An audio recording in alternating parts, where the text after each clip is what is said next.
Hello, and welcome to this week's episode of Respawn Lounge, where we are going to be talking about the PlayStation 2.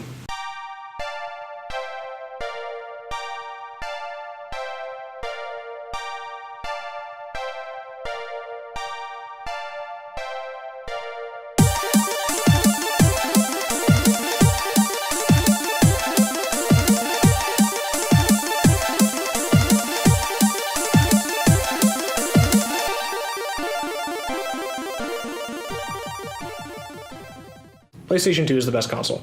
Yeah. I mean... Okay. Anyway, I'm Casey Moore, and I'm your host, and with me today, as always... Daniel Kemper. And the artist formerly known as Reba. So, I wanted to talk about the PlayStation 2 because I'm only being slightly hyperbolic when I say that it is the best console of all time. I don't think it's the best console. I think it has the best library. What do you think is the best console, then? So when I say best console, I mean, like, as far as, like, user interface and things like being able to run Netflix and stuff. So I think the PlayStation 4 is the best console. Okay, I mean, sure. If we're just talking about library, though, like, PS2 without a question. Yeah. Because a lot of the PS2's library is available on, like, PS3, and a lot of those games are ported to Steam and PSP and so forth. So it's kind of ephemeral to say that any console has... the best, because like originally in the US, East the Ark and the Peachum was only on PS2, but that's not true anymore. Mm-hmm. So, but I also think that speaks to the PS2's potency. Is like those are the games that everybody wants to see now. Yeah, everybody wants GTA 3 available. Everybody wants God of War available. Kingdom Hearts, Final Fantasy, all those games. Final Fantasy 11 did surprisingly well on PS2, despite it being a home console with barely any internet functionality. It's just a monster of a machine. Oh, yeah. And actually, even as a console itself, it was not, it was really impressive. The little detail with, like, all the little skyscrapers that come out, the more you fill up your memory card. Love that. It played DVDs, CDs. Like I said, it had online functionality for a few games. Metal Gear Solid Subsistence, Final Fantasy 11. Final Fantasy 10 at one point was planned to have online. It was just a huge hike up from the PS1. It was also really sleek. It looked good. Mm-hmm. You had the multi-tap to play 4-player games, of which there were like 2. A lot. No, there was a lot. I don't know many. I know Baldur's Gate.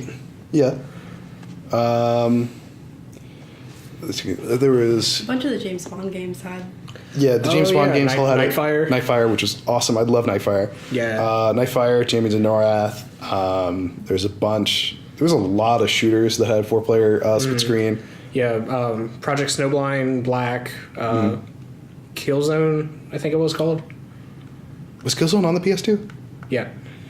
Really? I don't remember that. Pretty sure. There were some Unreal games on the PS2. That was another thing, is the PS2 was also... you had, like... You had Diablo on, like, PS1, but it was bad. Really weird. But PS2 was when we started to get stuff like Half-Life, and it was actually decent. Like, we started to get, like, the PC games like Baldur's Gate Dark Alliance. Mm-hmm. And we're going to be dropping a lot of names of video games talking about the PS2. There are... A lot. I could fill an hour just naming good PS2 games back-to-back. Yeah. There's so many. Because I looked up the best-selling PS2 games, and most of them I haven't even played. Like... Really? I've had a PS2 since like 2004, and I play it all the time. Like I played it like this past week, and I'm nowhere. I haven't even finished half of the library of games I care about on that thing. I've been playing PS2 until I die. I hope. So the PlayStation 2, successor to the original Sony PlayStation, obviously, it was released in 2000. It is the best-selling console of all time, with 150 million reported sales by Sony as of 2011. Wow. And it continued to be produced into 2013, with games releasing the same year. It was like Japan's expansion for Final Fantasy XI was Seekers of Adeline and Pro Evolution Soccer in the US. Mm-hmm. So Sony didn't even, in this report, count the last 2 years of production it had. Yeah. Which I'm sure were a pittance in comparison, like maybe like 2 or 3 million. The only other report I saw was 155 million total. And again, this isn't counting... people who sell it, under the table, people who bought used PS2s. I mean, that means 150 million or more of these things exist or have existed in total, like, individually from people. Like, I have a PS2, but, like, the person I bought it also had one. Yeah. So, like, I would imagine like 300 million or more people have owned a PS2, which is a lot. huge amount. Okay, I think the second best-selling console was the Wii, and it was like 90 million. and the Wii was a bombshell of a success. It was crazy how successful that thing is. The PS2, nothing has even come close to holding a candle to it. And most of that was just the games on it. It was a relatively inexpensive console. There were just games developed constantly. Like you couldn't go a week without a good game being made for it. Yeah. So everyone knows like my favorite games are JRPGs. This thing was JRPG City. We had, like I said, East. We had Final Fantasy, Dragon Quest. We had Okami's sort of a JRPG, it's more like a Zelda-like, but we had Grim Grimoire, Monokimiya, the Atelier series, all kinds of stuff. I think Drakengard, Dark Cloud. Yeah, Drakengard, Dark Cloud 2. Yeah. That's enough games to sell a console to me, and I've only named one genre. Yeah. Because you've also got your shooters. You've got Black, Project Snowblind. You've had the ports of Half-Life. The Call of Duties. Nightfire, Medal of Honor. A bunch. I can't even think. I'm going to look at like PS2 games all over while we're doing this. It had the Muso games. It had Devil Kings. It had Dynasty Warriors, Ico Shadow of the Colossus, Silent Hill, Katamari started on the PS2. Devil May Cry, Resident Evil 4 was was ported to the PS2, and I think is like the best version of it, except maybe the PC version. Yeah. And then you had your trifecta of like the Jak and Daxter, the Sly Cooper, and the Ratchet and Clank, which is amazing. And the Persona games, Persona 3 and 4. Yep, Persona, God of War, Kingdom Hearts. And what's interesting is we've only named like 2 of the top 10 best-selling PS2 games. Because you have GTA's 3, Vice City, and San Andreas, which all sold like 11 million or more. No, I'm sorry, 14 million or more. You had Gran Turismo, which sold like upwards of 15 million. Metal Gear Solid 2 was 7 million. Final Fantasies 10 and 12, Tekken 5, and Kingdom Hearts 1. Which is interesting because Kingdom Hearts 2 is the more beloved one. Yeah, Kingdom Hearts 1 sucks. Hey, I love it. I hate great. Kingdom Hearts 1. Kingdom Hearts 2 is baller. It's very good. Yeah. That's one of the best action games ever made. Oh, also Metal Gear Solid. Yeah, Metal Gear Solid 2 is one of the better selling ones, but I don't know if you guys know much about the release history of that game, but like Metal Gear Solid 3 like sort of suffered for it. Where like Kojima basically lied about it. Yeah. So I mean, Metal Gear Solid 3 is one of the best PS2 games, but it's not on the top selling list. And that's another interesting thing is like a lot of the things on this top 10 are like I've played 4 of these, I think, at all. So what else on the top 10? Since we're just listing games now. GTA Vice City, San Andreas. This is an order from most selling to least. Gran Turismo 3 A-Spec, GTA 3, Gran Turismo 4, Metal Gear Solid 2, Final Fantasy 10, Tekken 5, Final Fantasy 12, and Kingdom Hearts 1. So, all really notable games, but I think looking at that very first game, GTA Vice City, that's really telling because that's a really broad appeal game. Yeah, that's the kind of game that people who don't play video games like we do play that kind of game. I mean, I played that game obviously, but it's a very broad appeal style game. Of course, it's got all the sports games. A lot of people who aren't traditional gamers had a PS2 and think really highly of it because you had your Battlefront 2 that everybody remembers. Yeah, and of course, like the racing and sports games were also huge. Like you mentioned, I think 2 different Gran Turismos on there. Yeah, 3 and 4. Yeah. Yeah, racing really like hit it off with this because you also had Burnout Paradise. Oh yeah, that game was great. The ATV games, Jack X Combat Racing. We've named 100 games, and I'm still like I've got a huge list of games. It's just a list of games, and it's 4 lines long. Yeah. Zone of the Enders was on this. Dot Hack is one of the most impressive games ever, I think. Rez is a really interesting rhythm game. Yeah, very experimental. So, yeah, like, I don't have a whole lot of notes on this just because, like, I can gush about how cool the PS2 is forever. Do you want to know what my first PS2 game was? What? Naruto Uzumaki Chronicles 2.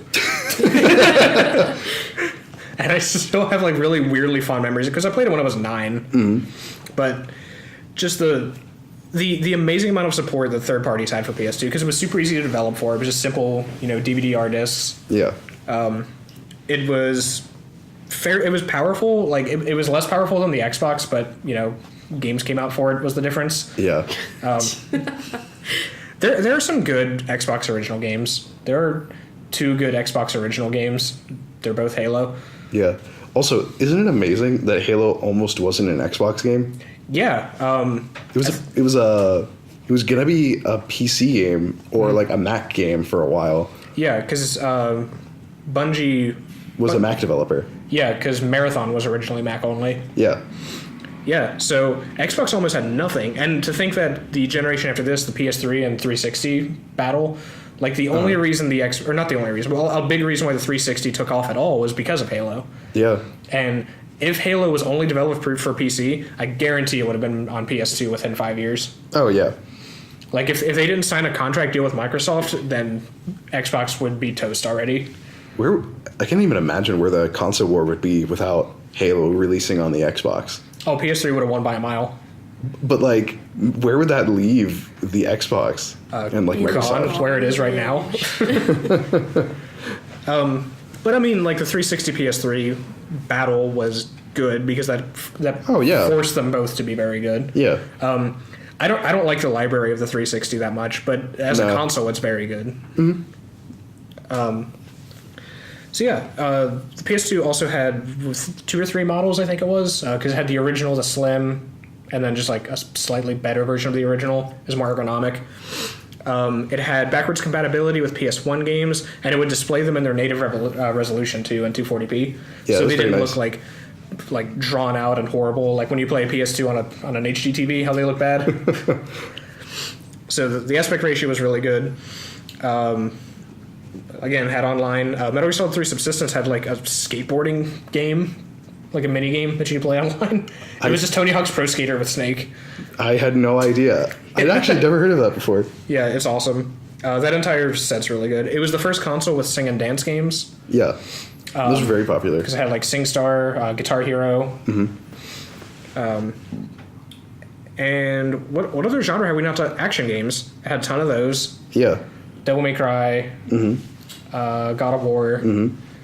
I guess you could call like the Jak and Daxter and Slice and stuff kind of like action adventure platformers even. Yeah. I think the only area it kind of suffered a little bit was in platformers. I can't think of a lot of notable PS2 platformers. No, there's not a lot of PS2 platformers, especially in comparison to like the PlayStation 1, which was almost all platformers. Yeah, platformers and long-ass JRPGs on 12 discs. Yeah. I mean, well, it's Jak, Sly, Ratchet, Prince of Persia, I guess, like kind of 3D platformers. Yeah. And then it was also just the king of like obscure games, which is interesting because just by the sheer number of units sold of the PS2, a lot of those obscure games kind of came into the limelight. Mm-hmm. Like Okami was a really like cult favorite. Echo, Shadow of the Colossus. Yeah, Xenosaga, Katamari. Dot Hack, Katamari, and a lot of those games really took off as a result. Yeah. I think the only thing I would say that they didn't really have was like strategy games, but that's never really been a strong suit of consoles. No console had strategy. I mean, you had like Command and Conquer, I guess, was on consoles at the time, and like barely StarCraft. Yeah, StarCraft was on consoles and unbeatable because your APM was literally not possible. Like it wasn't possible to get your APM high enough to beat, I think, the medium difficulty. Yeah, and I mean, you do have your turn-based strategy games though, because you had Sakura Wars, So Long My Love. There had to be something else. Grim Grimoire, Disgaea. Mm-hmm. So it had the kind of Fire Emblem school of turn-based RPGs. What's the weirdest PS2 game that ended up being good that you know of? Mine is The Punisher. Oh, The Warriors. What's that? It's a like movie video game about the Warriors. And it's a 4-player beat 'em up. Huh. It's really fun. That's interesting. I think the Narnia games were actually decent too. Yeah, the Narnia games were pretty good. The Shrek games weren't bad. They were. Over the Hedge is pretty good. I never played that one. Have you ever played a PS2, Reva? Yes. Well, you said you never owned one. So. Yeah, okay. I guess, like, I've always vaguely talked about the consoles that, like, I have and have not owned. Mm-hmm. But I guess just, like, get it out there. I've had, growing up, I had an NES, a SNES, and then a GameCube. We were gifted a Wii the year that they came out, just for like, you know, family reasons or whatever. And then 17 years after its release, we got an N64. To play the 4 good N64 games. Yeah, 2 of which I actually bought from Casey. Yeah. But this year, like, I've always wanted a PlayStation. So actually, well, it wasn't this year technically. I mean, this school year. Around September of 2016, so a couple months ago, I bought a PlayStation 4, finally, so I could be a big kid and play big kid games. But growing up, having like the Costco of childhoods, I guess, I'm still not entirely sure what that means. Well, it's. I mean, Nintendo is like cheaper, but like they're not bad games. They're not, but it's one of those things where I I never played like Ratchet and Clank or like Sly Cooper. Really? Yeah, I actually haven't played any of those 3 series. I played the first like 5 levels of Sly Cooper 1. I've played a little bit of Sly Cooper. But if you look at my PS2 games, I have like 3 stacks of like 30. I have a shitload of PS2 games. It's just there's so many. Yeah, no. Like not accusing you of like not playing any PS2 games. But yeah, like I still like on my wish list is still like predominantly PS2 games because there's just a billion. But I have a lot of fond memories of playing like PlayStation games at other people's houses. The same sort of experiences I had with like a Nintendo 64. You know, beating Ocarina of Time twice at other people's houses, which is still like the coolest thing I think I've ever done, which is actually kind of lame. But I mean, like, I got really good at Guitar Hero, not on the controller you're supposed to play it on, but on, you can play Guitar Hero. Yes, on the controller. On the PlayStation 2 controller, which is what I did, because if I wanted to play co-op with my cousin, they only had one controller. The one guitar, because they were expensive as shit. Yeah. Yeah, the guitars were as expensive as the game was. Yeah. And so I got really good at playing on the like on the controller you hold in your hand, the one that like comes with the console. And I also played a couple of sports games on it. I think I have played a little bit of Indigo Prophecy, which the David Cage game. Yeah, which is known as Fahrenheit everywhere except America. Yes. Which makes it like impossible to like, it's just annoying to look stuff up for it. And Indigo Prophecy started my love-hate relationship with David Cage.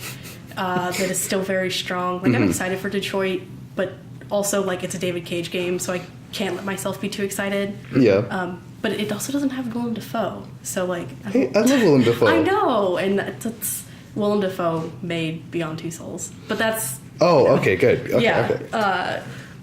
Okay. Well, David Cage definitely didn't.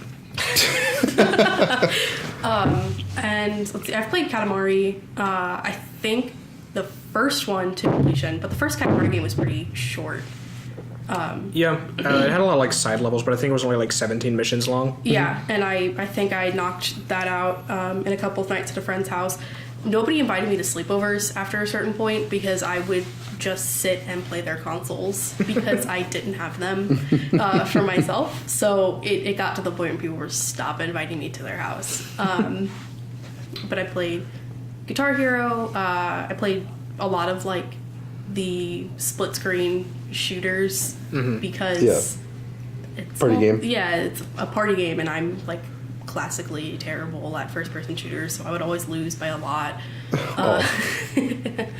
And I also played a lot of like rhythm-y games. Like there was an American Idol one that I played a lot of. It wasn't like an actual karaoke game. It was like you push the buttons like a typical like rhythm game, which is really weird because most American Idol games are karaoke, or were, because American Idol's dead now.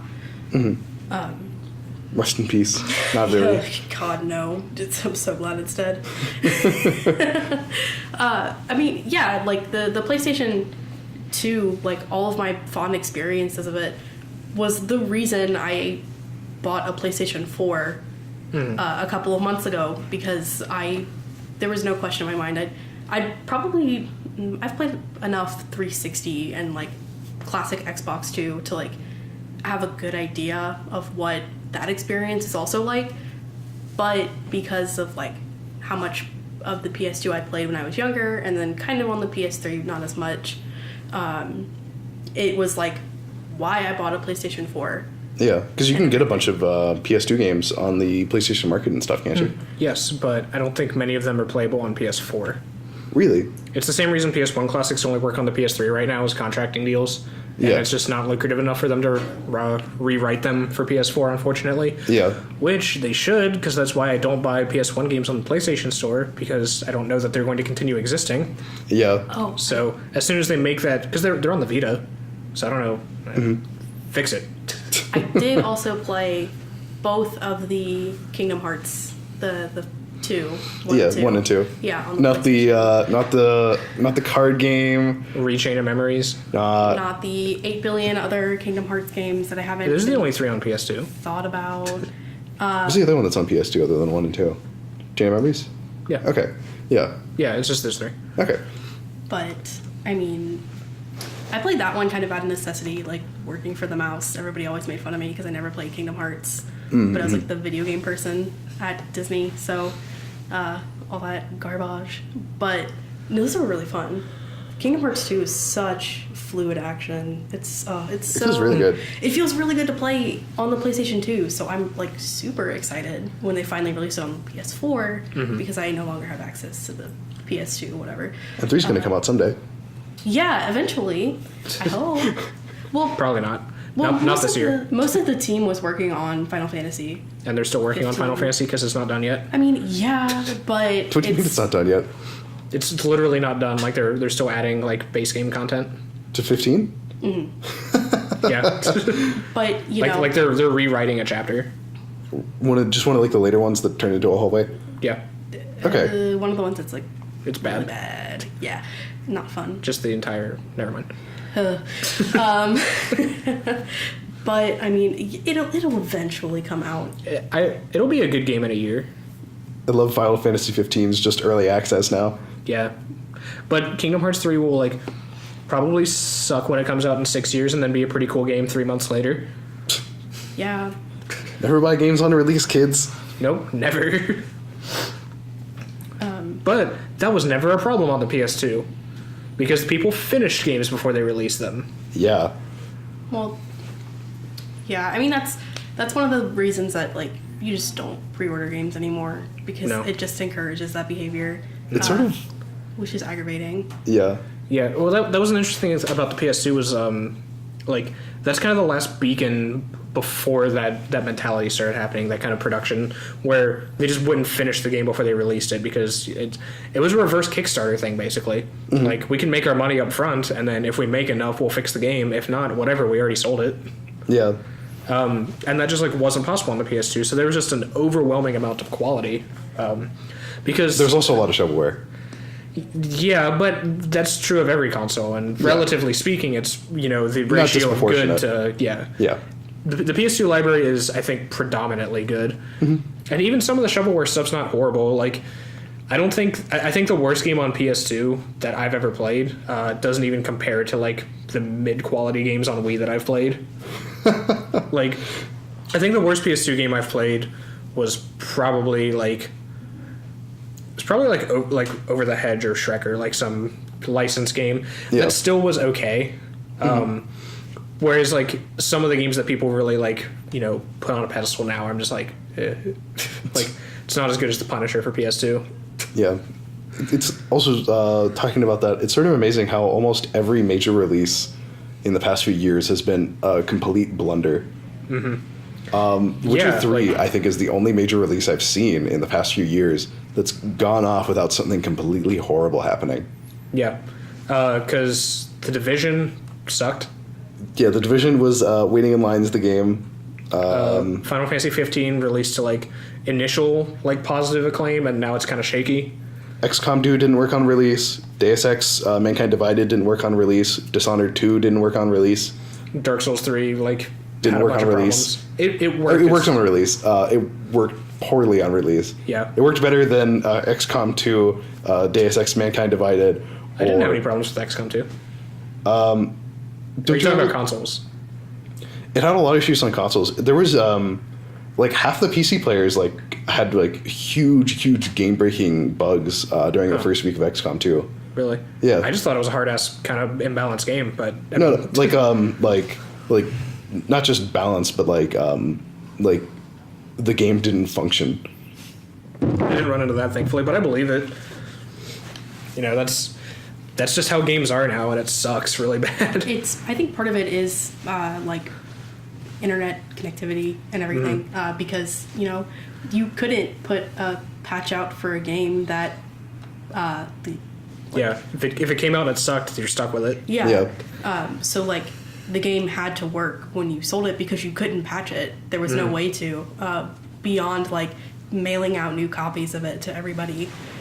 Well, what they could do was they could write to memory cards and patch them via that, but you still had to mail a memory card in or go to an event or something. It was it wasn't Not really a thing worth that the you would trouble. get out to everybody. And they also couldn't monetize on that. It was strictly wasted effort and wasted money to patch games that way. Yeah, because then you had to give memory cards. Whereas now, when a company patches a game to make it even just function correctly, that's publicity, and they sell more games. So it's almost in their interest to release games that don't work. Mm-hmm. Yeah, it's like I try really hard to not pre-order games. I pre-ordered one game in the last 3 years. No, I pre-ordered every Pokemon game the day before they come out, so I can go to the midnight releases and get free shit. Yeah, but that's it. I think the only game that I've pre-ordered in a while has been Breath of the Wild, but I've had my pre-order for years at this point and everything. But that's also because I know that like typically with Nintendo they don't release broken shit for the most part. Most Nintendo games work on release. Well, they have the quality of Nintendo games is kind of up to interpretation by person, but they have a very good in-house like assurance like quality testing team. Like good QA. Team Mario. Yeah, I have never played a first-party Nintendo game that like crashed for any reason. Yeah. But it's like, I think that the PlayStation 2 was kind of one of the last consoles where like you had essentially what has now become the Nintendo quality of assurance on everything. For the most part. And I think that was because there was just constant quality competition. Like your game would probably sell no matter how good or bad it was on PS2, but to like really be monumental, you had to be extremely exceptional.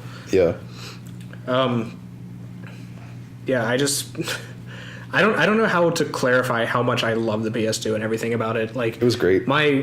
One of my first gaming memories at all was when I was 7, and I went to a friend's house, and he had a PS2 with Dark Cloud at launch, and because my console at the time was an N64, so like probably the highest fidelity game I had was like Diddy Kong Racing, probably.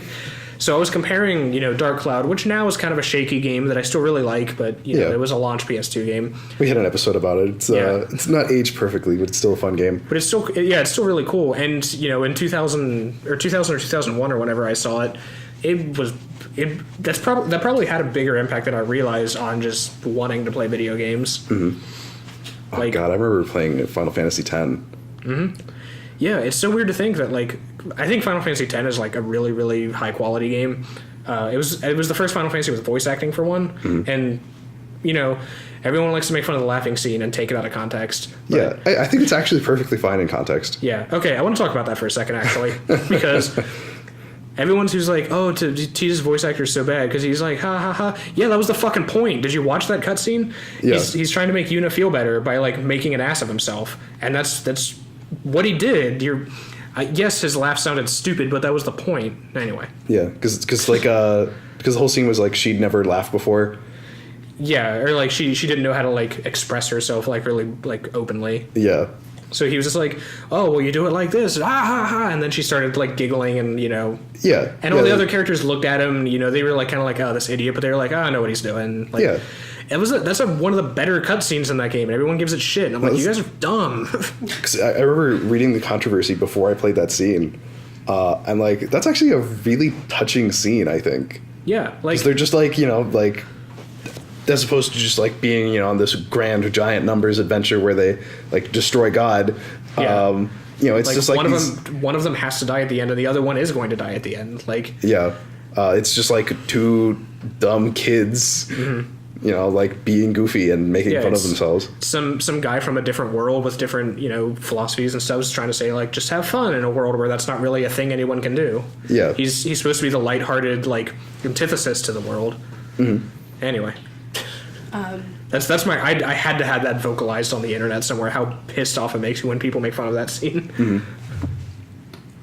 One of the big impacts that the PS2 had on me, like this is kind of like disconnected almost from the PlayStation 2 itself, but it's more like in line with Guitar Hero. This is really different from Final Fantasy. No, it's well. I mean, that's what the PS2 is. It's a huge pool of awesome games. Yeah, and Guitar Hero for the longest time was a PlayStation exclusive.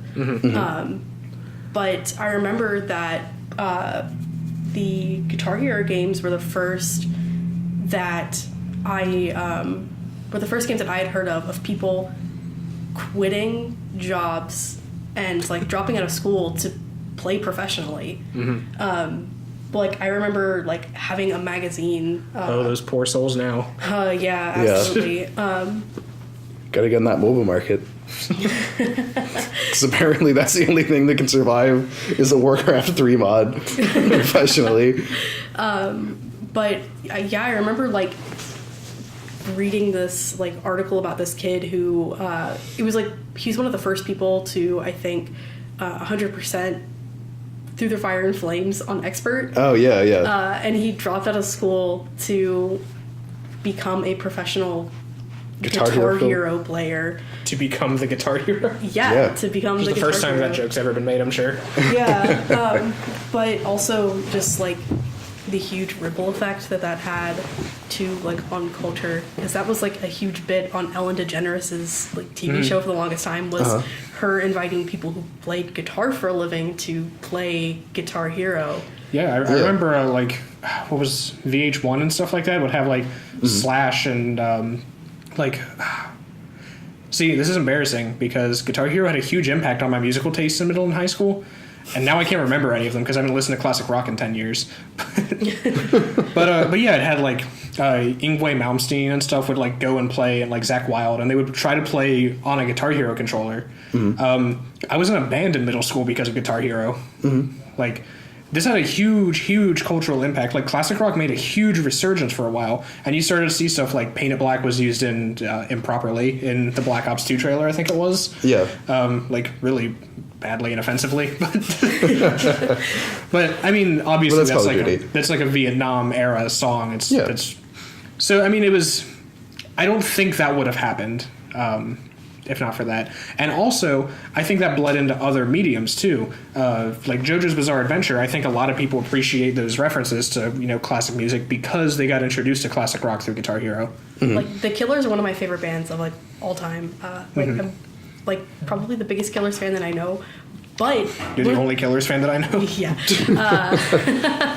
but like one of the first songs that I heard by the Killers was on Rock Band, and everything, or not Rock Band, Guitar Hero, but Rock Band also grew out of that, and like that whole competition's really interesting and everything, and them trying to bring it back is really funny. Guitar Hero Live came out in 2015. It did? Yep. I had no idea. Yeah. Oh my god, it's amazing how fast those that was the one where everyone was upset because they couldn't use their old peripherals, right? Possibly. I remember Rocksmith came out too, was kind of from that school. Yeah, well there was Guitar Hero, which then just became the Hero series because then they had Band Hero to try to compete. So you said Hero, and I was like, that became Legend of Heroes? Yeah. Well, it tried to compete with the Rock Band series because Rock Band introduced like drums, and it was drums first, drums and microphone, so like singing, and then the keyboard was Rock Band 3. Yeah. Which, like, I'm really glad that I get to show my knowledge of stupid IPs on this episode. I actually have, like, a really, like, fluid history with, like, Rock Band and Guitar Hero because in middle school, I joined a band because of it. In high school, my personality was rocker. Like, I wore a Guns N' Roses t-shirt that was too small for me every day.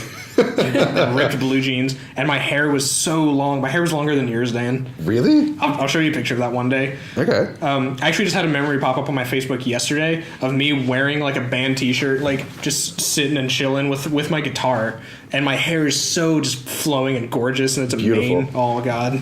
15-year-old Casey. Yeah, no, anytime I see Guitar Hero, like, a lot of times I see it now, it's like arcades. Yeah. The last one I played was at a Chuck E. Cheese. No. No, we played it Dave at Dave & Buster's, yeah. I went... That's a little better. Before the Dave & Buster's, the last time I played it was, I showed up, I was in Disney, and I was in a hotel, and I went into the arcade, beat some 12-year-old like horribly in Guitar Hero, and then just left. Sick. That's like the only thing I did was I just showed up to just fucking school this kid in Guitar Hero. And every time he showed up, you would be right there. Yeah, and I hope that I made him feel bad. Just crush this child's dreams. Yeah. Wait, Dan, what am I saying? PS2 had platformers. Sonic Heroes and Shadow the Hedgehog were on PS2. Oh my god. It's still really strange for me looking back at like Shadow the Hedgehog, because I remember at the time Shadow the Hedgehog was coming out, thinking like, I'm too old for this. I remember asking my parents. Definitely not though. I remember asking my parents to take it back to Blockbuster because he said "damn," and then 3 years later, I wrote a review of it where I gave it a 10. Oh yeah. Can't wait till that shows up in my Facebook memories and I share it. Good. Speaking of which, did you see I once gave Resident Evil 5 the rating of the Beatles of co-op shooters? You told me about that. I don't think you ever explained that to me misguided before. 16-year-old Casey. The Beatles of co-op shooters. What an interesting comparison. Is it a good thing or a bad thing? Good. I mean, Okay. Yeah. Okay. Whatever. Never mind. I don't want to out myself as my opinions on video games and music. So yeah, this is how PS2 conversations tend to go with people. Is like, 10 minutes of like, oh dude, I used to play Guitar Hero, or I'll remember Battlefront 2. Like, I had a friend who I'd go over and play Battlefront 2 every single day for like a year. Yeah, it was awesome. I had like legendary rank and everything. Resident Evil 4 I played on PS2, which it's a running gag that I hate to say I'm good at anything because I hate to brag, but like you're actually very good at Resident Evil 4. I'll say that for you. Okay, Dan says I'm very good at Resident Evil 4, and I was playing it with Reva the other day. Yeah, like I would shoot people with the rifle, the like bolt action. Yeah. Like I would just flick the joystick and then just blow their head off immediately. Like I just play that game so much and so often. That game, it has 20 save files on the PS2, like save slots. I filled them all twice. I beat that game because other than the scripted drops, it'll only drop ammo for weapons you have. I beat that game with one of every weapon in my inventory, every weapon class, so that I could rack up enough ammo to then play the game with only one weapon class, just using the ammo that I had from my previous playthrough. Jeez. Like, I went through the game with just a Magnum, and only using the Magnum bullets I picked up from one full playthrough before. Okay. Hey, I mean, at least the Magnum's good. Yeah. But I also beat the game with, 60 bullets. Yeah. I mean, That's crazy. I think the most embarrassing moment in recent memory was when I walked up to the chainsaw guy and I was like, "Hey Dan, look how bad his AI is," and then he just killed me because I messed up my input because I played it on PS2, not PC, so I was using a 360 controller, which I wasn't familiar with. So yeah. I'm making excuses, but also side tangent. I still think it's really weird that Resident Evil, like the one that we played on PC, very recently, is the second PC port of Resident Evil 4. It is. Yes. Oh yeah, there's a non-Steam PC version. We got the HD version that was later released on PS3. Do you know what was wrong with the original PC port? No. It didn't support mouse or gamepads. So it was just keyboard? Yeah, it was just keyboard. So you moved with WASD, and then you aimed with the arrow keys. That's really funny. Yeah. Oh man. Ugh. I'm trying to think. What did the PS2 have a variant on the light gun? I don't think it did. I picked up a way too many peripherals for the PS2. I did have one. It didn't work very well at all. Okay. And That's it only fine, worked they with never like do. 1 or 1.5 games. Because that'd be really cool with, like, because I know Time Crisis was on PS2, and Time Crisis is my favorite arcade game. Mm-hmm. So I love Time Crisis. I can't wait till our arcade episode, by the way. Yeah. We need to go to the arcade to prepare for that. Yeah. Anyway. And play games that were later ported to PS2 exclusively and just talk about PS2 again. Mm-hmm. We did a Respawn Extra, which I don't think has gone up on Silent Hill, which is like one of my, like, kind of the bane of my existence. But the Silent Hill games were all pretty much, well, the majority of the really good ones were on the PlayStation 2. The first one was PS1, which makes the tank controls are like really horrible. I love tank controls. Well, I hate tank controls. I will always stand in defense of tank controls. They're not great. Good, because when someone attacks you, you won't be able to turn around and do anything about it. I'll just use my quick turn. No, I'm not even gonna make that joke. That's terrible. But I mean, you like tank controls with no analog stick is not fun. No, that's not fun. Which is what Resident Evil 1, or not Resident Evil, Silent Hill 1 was. But the 3, I think, Silent Hill games that came out on PlayStation 2 are arguably the best. But that's also something worth bringing up is PS2 was one of the first consoles to have, like, dedicated analog control. Yeah. Because the PS1 had it, but you had to buy different controllers to do it. Oh, also real horror games on the PS2. Yeah, did you ever play Obscure the Aftermath? No, but I heard about it. Yeah, that's a really interesting one. It's a very like psychedelic, like psychological horror kind of game. Yeah. They had Silent Hill. They had the Resident Evils, Fatal Frame. I mean, Resident Evil is sort of more goofy, so I don't know if I classify that You as just like looked over at me real horror. giggling. But I mean, like it's Code part of that. Veronica is not. Never mind. Yeah, I mean it's part of that horror genre anyway. And you also have like the Siren games, and there's all sorts of other like weird, obscure PS2 horror games that I'm forgetting. There's also like kind of a school of RPG horror too, because you have like Shadow Hearts. I just want to talk about RPGs again.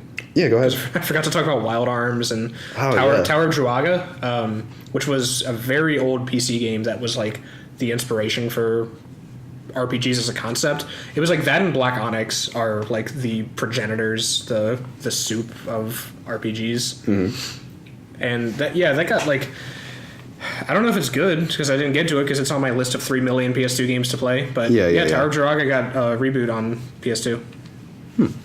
Or a sequel, I don't know. There were also the Zone of the Enders games, like Robot Fighters. Which I love. I think they're super cool. Yeah, which is Hideo Kojima's secret best series. Well, his best series are like Metal Gear, PT, and those games. PT the series. Yeah. Silent Hill, it's the bane of my existence. Maybe, probably, actually. Yeah. Silent Hill is? Yeah. What is that? I have a love-hate relationship with Silent Hill. Okay. In the fact that, like... Just like you do with David Cage. Yeah, but worse, because, like, I can play through most of David Cage's, like, games in theory. I love that pause at games. His interactive experience. David Cage is, like... Should be put back in his cage. I mean, he's like the only person doing that kind of thing. Which is cool, but he's also like Yeah, it's because it's terrible at it. The script for Beyond Two Souls was over 2,000 pages, Oh, and he made Willem Dafoe and Ellen Page act the whole fucking thing out. I hope they made really good money for that. Probably. What's really good is seeing Willem Dafoe in his mocap suit. I bet that's beautiful. It's really good because also I'm a little bit afraid of Willem Dafoe, but that's a different story. Once you see him in that suit, there's nothing to be afraid of. No. I think there's more things to be afraid of. Oh God! Because then you see the whole Dafoe. the whole Dafoe. Yeah. Willem Dafoe. Like, this is so off topic, but Willem Dafoe's dick is so big that they have to get dick doubles. Oh yeah, I forgot about that. Oh my God, it's so strange. Well, welcome to our Willem Dafoe fan cast. So yeah, now that we've gone into talking about Willem Dafoe's dick, we're just But I mean, Silent Hill is like Speaking of survival horror. Oh my god. It's the bane of my existence because they're good games. They're just like, they're really unnerving. I think they're unnerving, but I just have a problem with The Silent Hill horror games? Yeah. Yeah. They're spooky. They are. They do horror really well. I'm just really tired of Pyramid Head. I mean, Well, yeah. yeah. I mean, he's Also, my most experience with Silent Hill is the movie. oh, okay. Have you seen a Silent Hill movie? Yeah. Okay. Yeah. Or maybe I'm thinking of The Hills Have Eyes. I think you're thinking of Are you thinking? Are you serious? I don't like Okay, movies, hang Dan. on. Was it rednecks in a desert?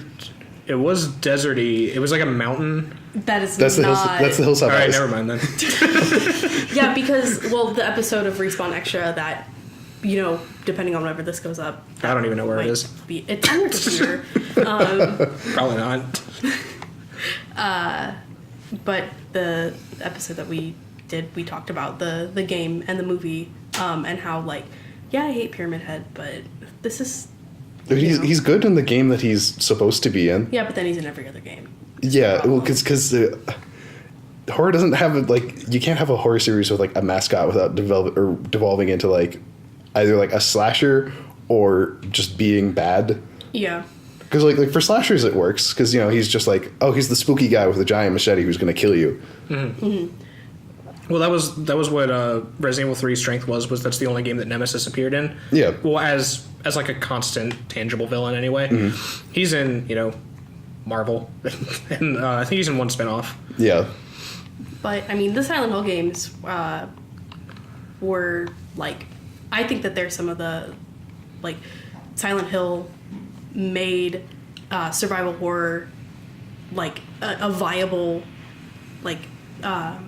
game genre. Yeah. And Mm-hmm. the 3 games that were on the PlayStation 2 were the ones that really pushed it in that direction. Because up until then, survival horror was kind of B-movie cheesy stuff, whereas in Silent Hill it actually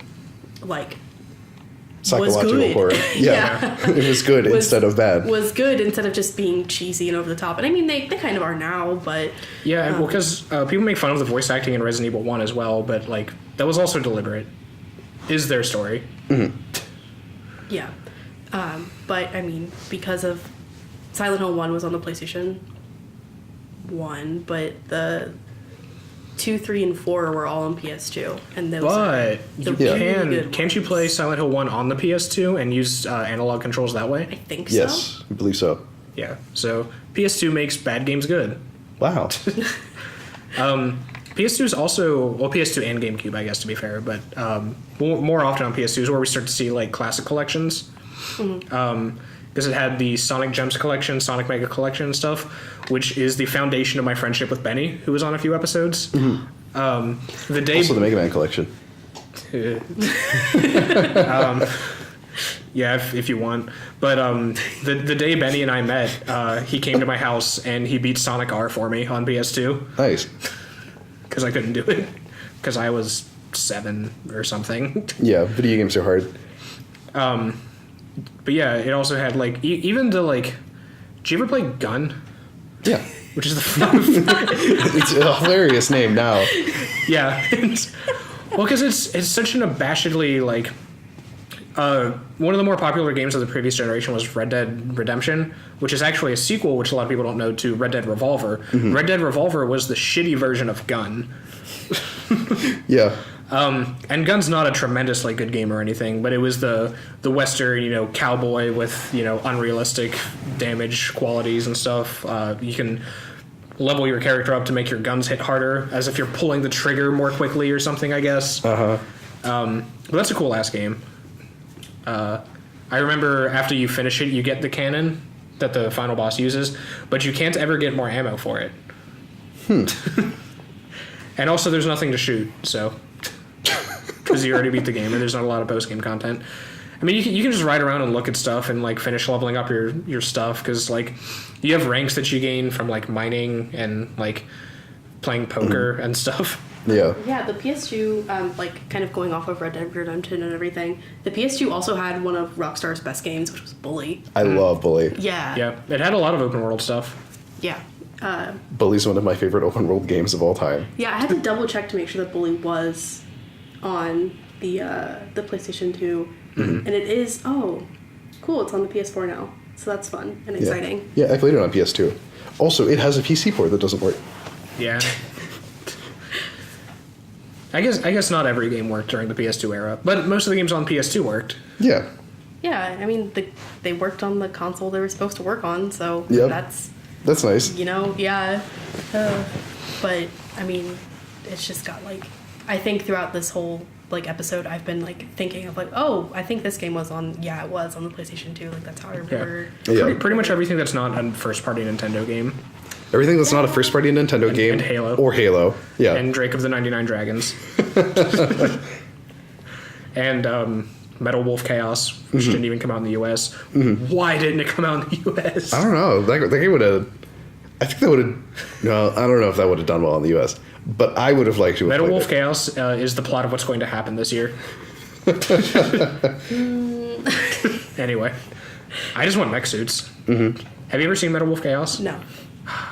I gotta show you a cutscene. Okay, this is not PS2 relevant at all, but if you feel so inclined, just look up the Metal Wolf Chaos clip of Richard Hawk. It's awesome. My favorite quote from that game is "Suck on my missile punch," as the Vice President of the United States shoots a robot with his fist. Really good. This Metal Wolf Chaos is what happens when Japanese people watch too many American action movies and think that's our culture. They just watch Die Hard 18 times. You're not wrong. Yeah. I personally am excited every time we get to see Joe Biden in his mech. Okay, somebody who's more familiar with Metal Wolf Chaos, just imagine Richard Hawk as Joe Biden, and it makes that game a lot better. Mm-hmm. Well... We're not going to do an Xbox episode because there aren't any games for it, so we have to talk about it now. Yeah, there's only like 3 games we could talk about. I care about 3 Xbox games, and one of them is Metal Wolf Chaos. Mm-hmm. I know that for, like, I don't know if this is just, like, me personally, but, like, in my head, I think of the Xbox as a console for sports and, like, shooters, and then everything else is on the PlayStation. Yeah, pretty much. There were more shooters on the PS2.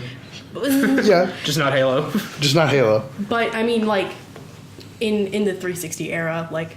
Yeah, especially in the 360 era. PS3 is mostly RPGs and art games. Because you had, like, Journey, and you had the HD ports of Eco and Shadow of the Colossus, and Flower and Flow and Nostril Shot, which was also made by that company. Mm-hmm. Yeah, well, there's actually a really interesting essay that I just read about that game company, which is a great name for a game company. Very easy to look up. Yeah. But anyway, that's totally off topic. If you want to talk about I just talked about Metal Wolf Chaos for 3 minutes. If you want to talk about Ian Bogos with me, that's fine. But do your own extra on that whole book. I love it so much. It's so good. All the stuff he writes is really good. Anyway, do you have anything else to say about the PlayStation 2? Yeah, plenty. Okay, well, I can do this all day. I mean, we're hitting close to that. Where are we at? 52 minutes. Yeah, we're Okay. at that hour mark almost. Okay, then just 2 more things. It was also where I think Tim Schafer really came into the limelight. Because he was popular before that. Yeah, Psychonauts, Indigo Prophecy, I think was PS2. That was not Tim Schafer. That's David Cage. Oh, you're right. No, what am I thinking of? Oh, I'm. What's the one with the skeletons? Grim Fandango. Yeah. I always mix those up, even though they're nothing alike. No, they're just both weird names that like kind of come from the same. I have no idea. Anyway, Grim Fandango was PS2, I believe. I'll have to check that. I know it came out on PC, but Well, Yeah, I know like copy. Psychonauts is what made him like a household name in my circle of friends. I know that. I think a lot of like the Monkey Island stuff though was PC. Yeah, but I didn't associate with a lot of PC gamers. So like Psychonauts, just the combination of Psychonauts being, a lot of people seem to think is a good game. Damn. And just the platform it was on being hugely accessible, really like propelled him. And it's interesting that like we're just now hearing anything about a Psychonauts 2 as of like earlier in 2016, I think it was. Yeah. Like what an easy cash grab that could be. Which one? What? Sorry, I didn't hear what you were saying. Psychonauts 2. Oh, yeah. Like, I can't believe it's taking so long for that to come out. Yeah. Or at least to be pitched. So yeah, I think a lot of developers really, like, became known during the PS2 era. Like, Hideo Kojima was famous for Metal Gear Solid, and he was even kind of famous before that for Snatcher and Policenauts. Yeah. But again, it really, really hit the mainstream with all the stuff about Metal Gear Solid 2, and then the general positive reception of Metal Gear Solid 3. Yeah. So I guess I want to finish this off and just what are our favorite... I want to know what your favorite PS2 game is and what PS2 game you haven't played that you really want to. That's tough. So, Riva? My favorite's Katamari, definitely. Damacy or... Yeah, Damacy. Okay. I mean, just like Katamari in general, both of them are really, really good. But, and then one that I want to play is Shadow of the Colossus. Which I'll get to soon, hopefully. Yeah, maybe. Maybe. Interestingly, the We Love Katamari is what I use to benchmark my new computer. I ran a PS2 emulator. We Love I don't know. I think I just wanted, because I own it, so I don't care if I emulate it. But I was like, what's my first game going to be on my computer? But I didn't have an Ethernet cable at the time. Oh, that's right. So I downloaded an emulator and that game on my laptop and put it on my computer. Nice. Because my first PC game on my new computer was definitely not going to be a PC game. Yeah. So Dan, what's your favorite and one you want to play? I think I'm going to say Jak and Daxter. And then I want to play... I want to play Metal Gear Solid. The first one or 3? 3. Yeah, 3's really good. Yeah, because I have not played 3. Don't play Snake Eater. Play Subsistence or play the HD version. Okay. Because it just makes the camera better. Okay. My favorite is probably, this is really out of left field, but I think it's Dragon Ball Z Infinite World. Okay. Interesting. Okay. Which is it's a console fighter, so if you remember the fighting games episode, you know my opinions of those are exceptionally valid. But Benny and I spent an entire summer playing Infinite World together, like doing the little exploit where you do the mission where you're Android 18 and Hercule, and you have to get knocked out of the ring as Hercule to advance the plot, and then you bump that up to the highest difficulty and just lose on purpose over and over, because that's how you maximize getting money. And then we would buy all the abilities, unlock everything for every character, and then just have a heyday shooting Kamehamehas to blow each other up in one hit. Nice. It was a blast. It came out. It was like 2009, I think, that game came out. Also, for reference, the PS2 stopped being produced the same year the PS4 was announced. So, yeah, like I was still buying new PS2 games as recently as like 2011. That's kind of crazy. Yeah. One that I really want to play. I was thinking about this earlier. I actually haven't played Okami. I've only played like 10 minutes of it, but I have it. It's really cool. It's just I also have 30 PS2 games I haven't played. Yeah. So Okami's a lot of fun. Yeah, Okami I really want to get to, and I've heard that the Wii version is interesting, but like the motion controls don't really fit that well. Also, I hate motion controls. Yeah. I mean, I played it on the Wii, and like I think it's really cool on the Wii. Like it's one of the ports that I feel like fits really well. I feel like it's meant to be a Wii game. Like that's how you would fully realize that. I just don't think the Wii is good. I mean, yeah, so whatever. Like my copy of Okami has the IGN watermark on it on the cover, from when they just for some reason stole the artwork when they were like making the Wii copy. I think when they were porting that over, they didn't, I guess, have access to the like official art anymore, so they went on IGN's website and took the copy of the art that IGN has displayed, and it has the IGN watermark on it because everything that IGN uploads they put the watermark on. So my copy of Okami like on the case has the IGN watermark like faintly hidden, and good. They the publisher, after it was discovered that that's what happened, that they had like taken the artwork from IGN's website, did release like a copy of the artwork that you could like print off on your computer, like an alternative like cover that you could print off on your computer and fold and like stick in. But why the fuck would you do that? It's so funny. Yeah. Oh, also, PS2 was the era of GameStop putting their stickers on the insert artwork. Oh god, I hated that. And I still have my copy of Dark Cloud is tainted by that, and I hate it so much. I actually almost bought a new copy of Dark Cloud the other day just because I hate that. Yeah. Okay, so I think that's all we've got. Any other? I have to cut myself off somewhere. I think I'm good. Yeah, I think yeah, we're good. All right.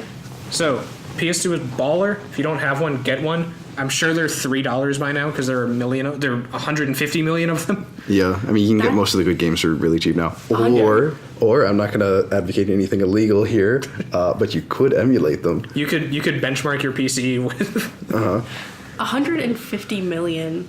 That's like the population of America is roughly 300 million. Yeah. So like every other person you meet, like that's essentially what that is like if you're in America. Well, it was also popular in Japan, obviously. I mean, like just imagining how many people on the planet had bought it. Yeah, like just going up to like you know. And also, odds are every person you meet in the U.S. has had a PS2 because you know those 150 million units have exchanged hands and. Unless you live in my household, and then you just suffer. All right, so I think that's all we've got. Once again, our episode's about to order, so I don't know what's going on next week, but it's gonna be something. Yeah, it'll probably not. I won't be as excited as I am right now. Wait, it might be Fire Emblem. Yeah, I will. Oh, right. yeah. All right, end it now, Dan. All right, thanks for listening. Have a good week.